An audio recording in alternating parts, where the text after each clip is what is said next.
Y dentro vídeo, bueno, la reflexión de hoy va a ir sobre todo, a ver si esto se escucha bien. La reflexión de hoy sobre todo va con el tema religioso. Hemos visto como en medios de comunicación y en algunos datos, que no sabría decirte ahora exactamente cuál es, bueno, es algo resonado, que bueno, si no luego pongo más adelante el dato en cuestión en la descripción o donde sea, donde se apunta, y aquí viene lo importante, a un ascenso en el número de creyentes en España. Es decir, vemos como en torno a hace unos años había un 30% de jóvenes que se declaraban creyentes y ahora sube en torno a un 40 y pico por ciento. Y esto es un dato que llama bastante la atención, como en algunos países donde habían sufrido una ola, unos estragos, ¿no?, secularizadores, donde parecía que eso de ser creyente ya no estaba de moda, sino que era cosa de viejos, ahora parece que resurge y con más fuerza. Y a mí especialmente es algo que me fascina, me llama la atención, y en otro sentido tampoco me la llama tanto. Me voy a explicar. Creo realmente que, bueno, yo soy cristiano, soy católico, practicante, no siempre de la mejor manera, no ejemplo precisamente de nada, también crítico un poco con mis creencias, porque creo que eso también es sano, pero siento como que de alguna manera eso que enseñan estos valores no es algo del pasado. Precisamente hay cosas que ahora nos las están vendiendo como modas, como algo innovador, moralmente hablando, como si fuese una suerte de deconstrucción de una moral tradicional que veníamos viviendo. Nos lo venden ahora como si fuese esto pues el culmen del progreso, cuando realmente, por ejemplo, voy a posicionarme con cosas más concretas. Cuando se habla, qué sé yo, de las parejas abiertas, o de la poligamia frente a la monogamia, ¿esto es algo nuevo? Para nada es nuevo, es algo que ya, incluso si coges la Biblia mismo, ves en textos del Antiguo Testamento como en sociedades antiguas, bueno, textos del Antiguo Testamento y textos de otras épocas, ¿no? Como en sociedades antiguas la poligamia estaba bien visto, quizá porque atendía a unas necesidades sociales, económicas muy concretas, y a lo mejor, pues oye, era la forma más pragmática de organizarse, ¿no? O de mantener la tribu, puede ser. Pero claro, no es algo innovador, es algo que ya se daba, y precisamente el cambio a la monogamia es algo que supongo que para la época traería un progreso, o no, o estaría sujeto también a otras necesidades sociales y económicas. Pero sin ir más lejos, cuando hablamos de cierta libertad moral en ese sentido, de la pareja, de la sexualidad, pensamos que vivimos en una época que ya lo hemos superado, cuando realmente queda sino el concubinato. Y hubo una época, incluso en el propio Imperio Romano, creo que, si no recuerdo mal, en tiempo del emperador Augusto, diría yo que algo antes de Cristo, aunque bueno, tendría que revisarlo igualmente, donde nos mostraban, que el concubinato se convirtió en una institución dentro del imperio porque estaba decayendo el matrimonio, pero frente a eso trae una crisis de la familia, y frente a eso el imperio reacciona imponiendo el matrimonio y luchando contra el concubinato, aunque luego el emperador en su vida privada pues no tuviese el mismo estilo de vida. Pero bueno, volviendo al hecho presente, ¿vale?, para no irnos por las ramas del pasado, sí hay un resurgir espiritual.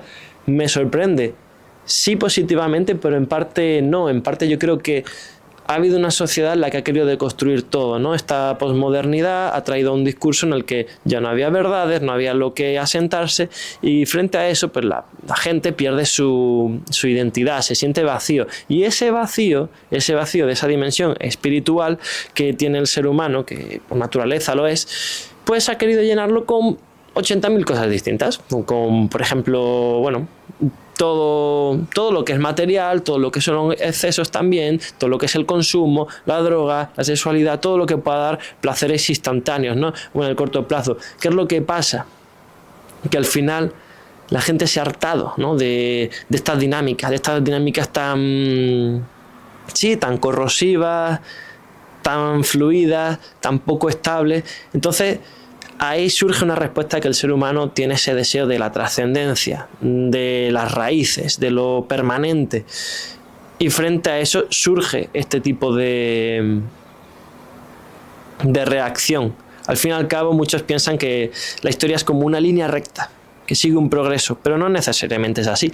La historia a veces es como un péndulo, es como una vorágine, es como unas ondas, y a veces no sabes por dónde te va a salir. Podemos decir que la historia, bueno, se ha hablado siempre, se ha hablado, por ejemplo, de estos bloques históricos, ¿no? A mí me gustaba mucho leer a Gramsci cuando hablaba de eso, ¿no? De esa infraestructura, esa superestructura de un bloque histórico, ¿no?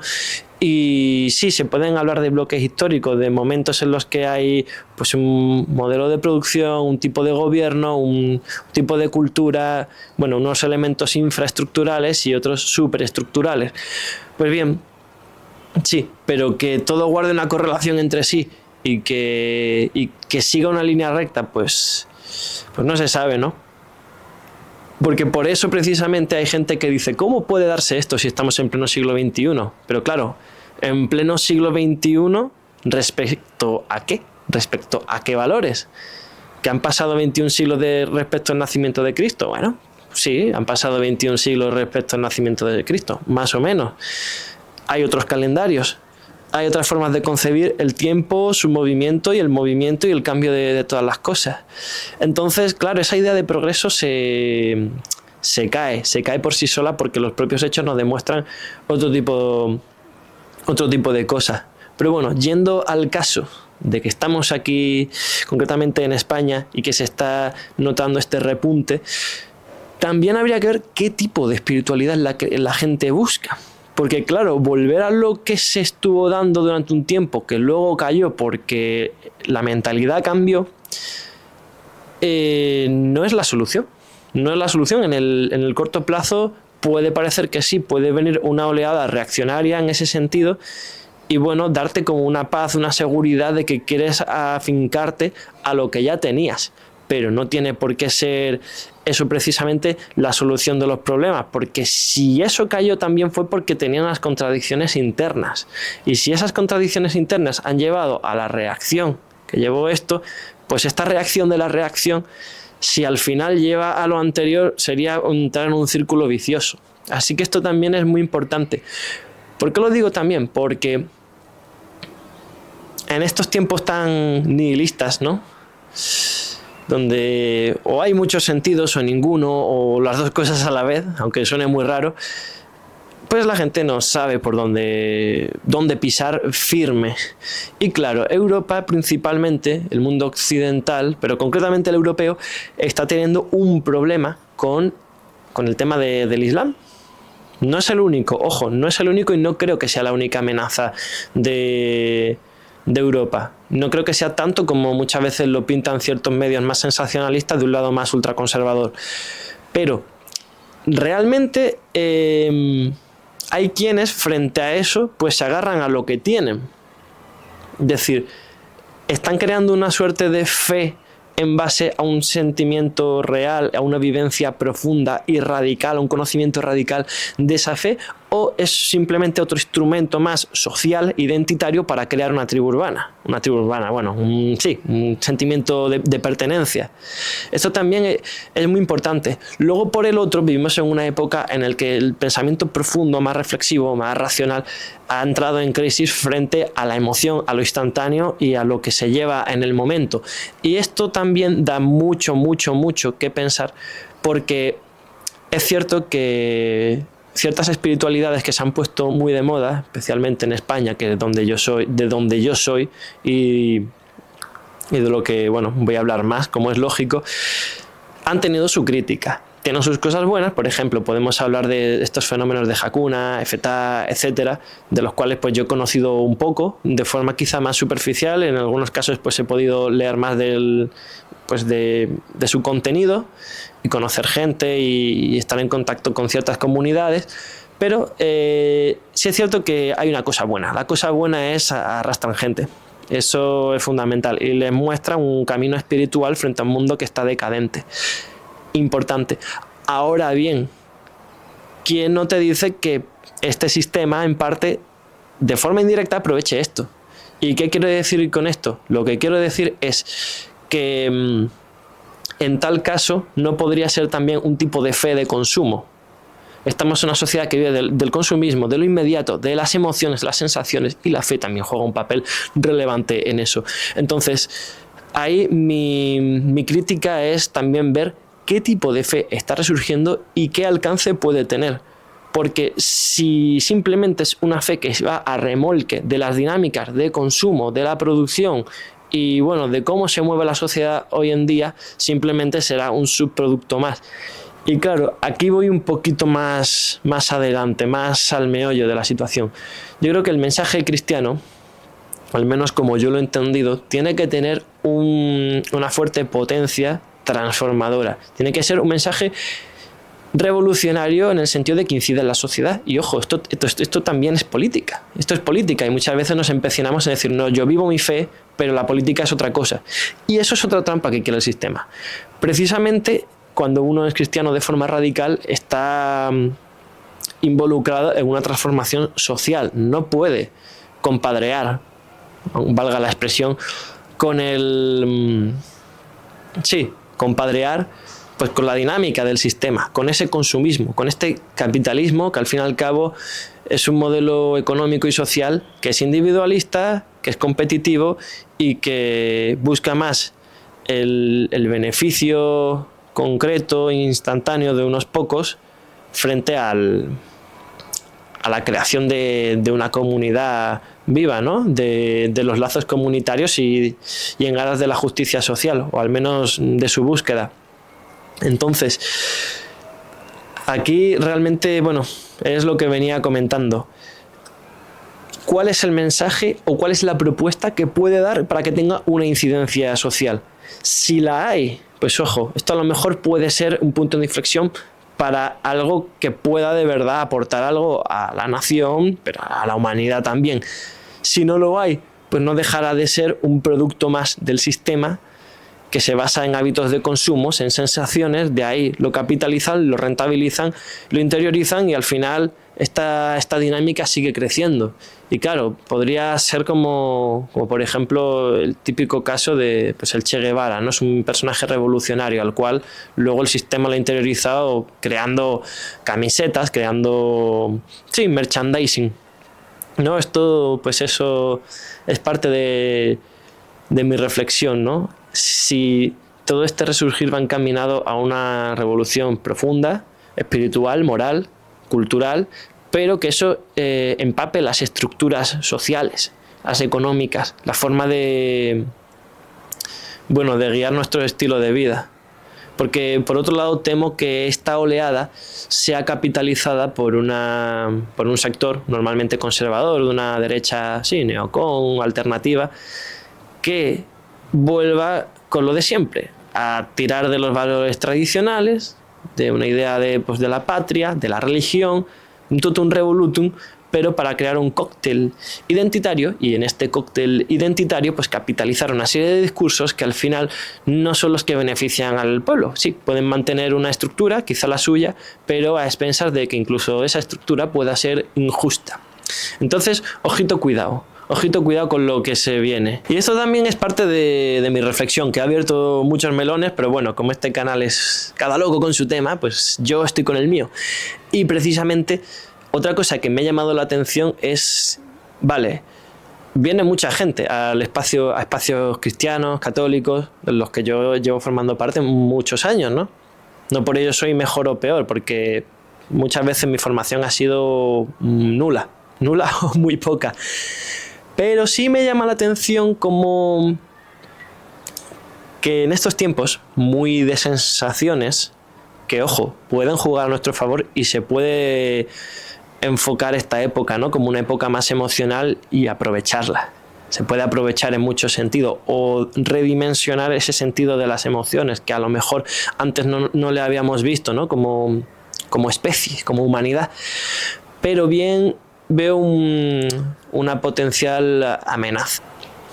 Veo la amenaza, que es la de crear pues una serie de estilos de fe al consumo, al gusto del consumidor, como venía explicando antes, ¿no? Muy sensacionalistas, y al final, ¿hasta qué punto es válido ese crecimiento? Porque, vale, si ese crecimiento de la fe es coherente con la fe, consecuente, entiende, es formado en esa propia doctrina, la amplifica incluso, guarda una cohesión, una estructuración, vale, tiene sentido, pero si lo que crecen son pues elementos identitarios que cogen cositas picoteadas, pero al final es un tutum revolutum de tantas cosas que, bueno, que algunas son de la fe y otras no, pues al fin y al cabo lo que estás creando es una tendencia, una moda, pero no tanto un resurgir espiritual o un resurgir de las creencias, aunque bueno, las creencias también, eso es otro tema complejo, que están muy orientadas, ¿no? Muy vinculadas también al contexto cultural y a contextos concretos, ¿no? La fe, quizá como se ha vivido en una época, no es como se vive en otra, por el cambio social. Ahora bien, hay elementos que permanecen y permanecerán siempre. Y es más, que hayan entrado, han hecho que esa sociedad se transforme y haya unos principios que no se muevan. Ojito, esto es muy importante. Pero bueno, cambiando un poco de tercio, una cosa que sí que me llama la atención es que se ha resurgido algo que en otras épocas había estado más, más quizá fuera de lugar, o había perdido relevancia porque se buscaba un cambio más social, más activo, más estar en ambientes sociales, no tanto lo clerical o en lo meramente sagrado, pero que ahora está volviendo, porque son, como decía, este péndulo, ¿no? De una reacción frente a otra. Es el tema de la adoración eucarística, que yo la verdad, que claro, como católico es algo que voy a ver siempre con buenos ojos. La adoración, pues ya está, el sacramento, y claro, quien cree en eso, pues en consecuencia, pues le reza, le adora. Pero digo yo, ahí realmente ese tipo de fe y de creencias, o de prácticas, mejor dicho, muestran una vuelta a la fe, o simplemente es el fomento de ciertas devociones populares que también atienden a una forma de religiosidad primitiva. El voy al oráculo para que el oráculo me resuelva la vida. Voy al oráculo para que... sí, quiero esto, me lo das. El famoso quid pro quo, ¿no? Se diría. Pero ojito, ¿esto involucra toda tu vida? ¿Esto estructura tu forma de pensar y del mundo? ¿Esto te lleva también a querer transformar la realidad? Eso me hace también pensar bastante este tema. Y sobre todo hilado a esta idea de la parte más sentimental. Porque así, en este caso, sí que le daríamos la razón a Marx cuando decía, y en su contexto tenía mucho sentido esa frase, ¿no? Lo de que la religión es el opio del pueblo. Es decir, cuando vas a un evento de estos de jacuna o adoraciones de este tipo, ¿qué vienes a tomarte droga espiritual? Donde en una sociedad donde todos consumimos, ya has tenido tu dosis de Dios que te calma los problemas. O luchas por transformarlos. Hombre, si eres creyente, con la ayuda de Dios, por supuesto. Y frente a eso, hay otra cosa que siempre me ha llamado la atención cuando he podido ir alguna vez a cosas de estas. Es cuando veo gente con cascos y música. Y eso ya para mí me parece, no sé, me parece una horterada. Lo siento mucho si me ves y lo haces. Sé que quizá no te caiga bien esto que vaya a decir, pero sí que me parece una horterada, porque se supone que el momento religioso también es un momento más de trascendencia. Es un momento, la espiritualidad también tiene esa parte de introspección, de dejar un lado a lo que te ocupas mundanamente para entrar y hacer introspección. O incluso en la oración, pues llevarte tus problemas y verlos de cara a Dios. Pero eso de llevar unos cascos y ponerte música, aparte que me parece perpéntico, parece una forma como de aislarte, es como la forma en la que se reafirma ese yo tengo mi espiritualidad para mí con mi musiquita y me aíslo. Se supone que lo suyo es hacer silencio para también meditar. Meditar, en el caso cristiano, pues cristianamente, mediante la oración, que al fin y al cabo una forma, puedes estar en esa meditación más contemplativa. Pero claro, es algo que sinceramente no lo entiendo. Así que bueno, de todos modos, esto es un tema interesante. Yo creo que puede ir al alza y sí que lo estoy viendo en tantas conversaciones cotidianas y personas que eran amigos míos y que lo son, cómo han pasado de un tipo de vida a la otra. Incluso gente creyente puede volver a eso. Y creo como que es un toque, un toque a la humanidad en general, pero concretamente a los que hemos vivido los estragos de una secularización, del desarrollo de una economía pues capitalista que ha traído una idea de libertad económica, de consumo, de centradas en el beneficio, pero al final eso que te decía, bueno, la religión es cosa del pasado, pues está cayendo por su propio peso.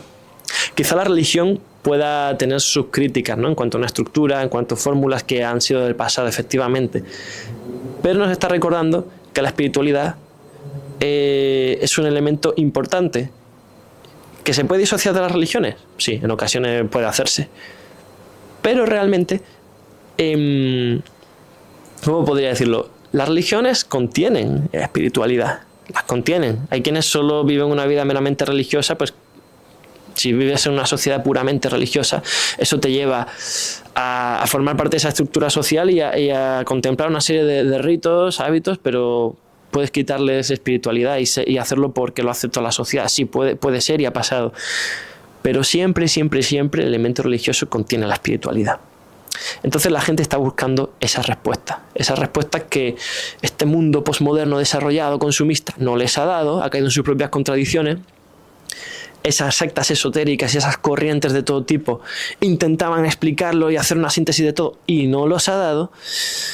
Y ahora parece que aquello, esto es gracioso, es como cuando pensamos, nuestros padres que no tienen ni idea de nada, ¿no? Que a veces dicen, joder, sí, tienen idea y me han dicho esto y yo me creía más listo y más avanzado y no, efectivamente. Pues parece como una cura de humildad a unos tiempos en los que pues el hombre quiere valerse solo de sus fuerzas y solo cree en un individuo que se puede superar a sí mismo y es autosuficiente. Así que bueno, este tema da para reflexionar mucho. Me alegro que esté pasando este fenómeno y yo tengo un buen augurio frente a ello. Así que bueno, te invito a escuchar, a que reflexiones y a que lo debatas con tus amigos. Venga, un saludito.